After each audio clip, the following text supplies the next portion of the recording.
Welcome back, everybody, to Fireborn Eternal. Today I'll be going over my Riptide and how I've been fielding him and kind of my future plans of how I'm going to field him.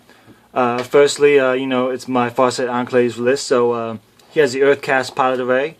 He also has the early warning override and the counterfire defense system.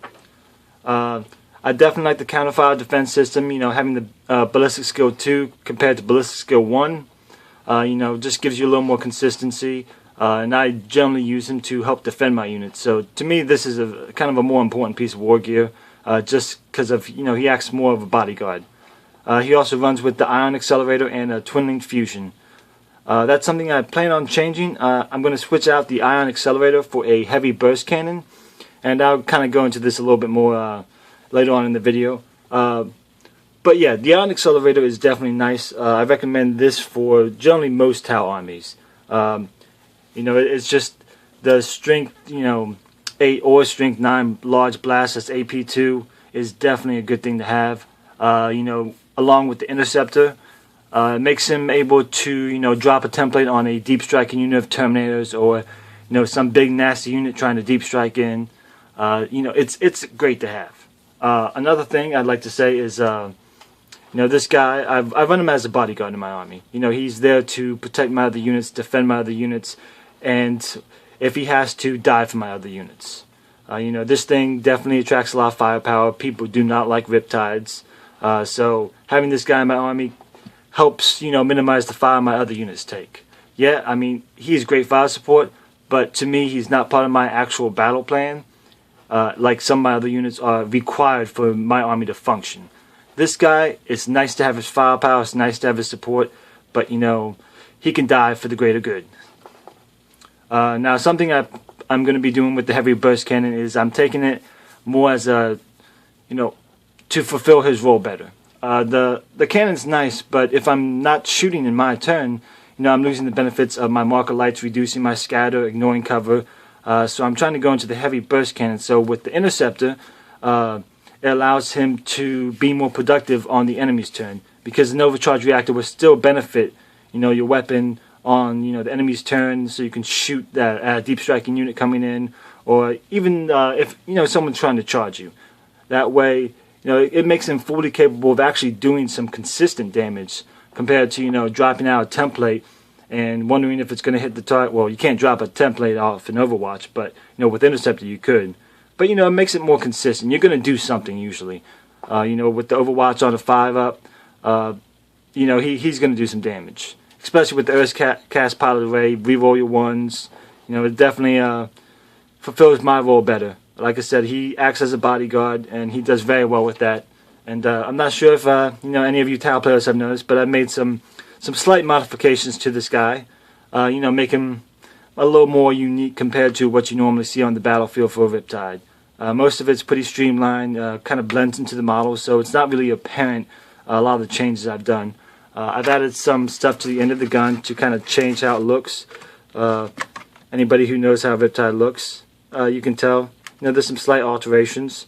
I've also done a kind of a modified Twin-Linked Fusion on the side of it. I definitely like the look, really cool, kind of streamlines into the model. I like it better than just kind of throwing it on top, and it has a nicer effect, I think, for the whole look of the model.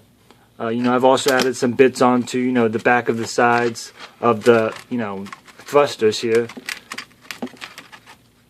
And believe it or not, these are actually plastic card bits for, I guess use them for train modeling. I can't remember, like the N scale or something. But these are actually little tiny stairs I've cut into pieces. I put in there to kind of give the thrusters a little more, depth and dimension compared to just, a hole in the back of the model.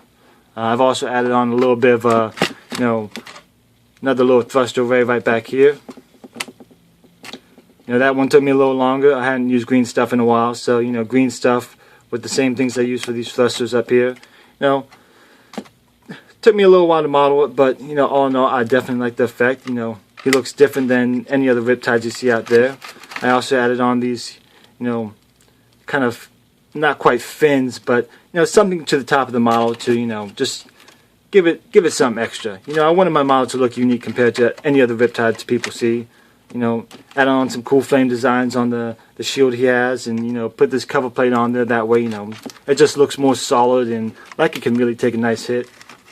And then there's some little tiny small details. I put this fist on there just in case I want to use the fusion blades at some point in my life. And after I'm all done with painting this model up, he's going to have almost like energy crackling through, the bars on it. So it should look pretty cool when it's all said and done, and should have a nice unique effect on the battlefield. In terms of the appearance of my army, because yeah, the games, everyone thinks about the dice and all that other cool stuff, and what this model does. But sometimes when you have a model on the table that just looks incredible and nasty, people are going to just feel your army just from the sight of it. And having that visual appearance and that visual fright, I think kind of adds to your supremacy on the battlefield. Maybe not really to a really seasoned player, but some people will look at your army and be like, wow, this guy's going to steamroll me. But yeah, that's kind of a little bit about the Riptide and, how I've been running them with the ion cannon or the ion accelerator. And, I'm going to be trying out the heavy burst cannon here and see if that kind of fulfills his role. I have him in a little bit better. And when I do that, I'll get back to you, let y'all know how it ran and, what I think of it after that. But, oh yeah, one more little thing is I've also magnetized this base here. I plan on, kind of having this guy able to be on a display board. And when I put him on the display board, I kind of want him to blend into the terrain I'm going to make for him. So, yep, well, that's it about the Riptide. And hopefully, if you like the video, hit the like button, subscribe. I'm kind of new here, so any feedback you can leave me is much appreciated. All right, y'all. Have a good one.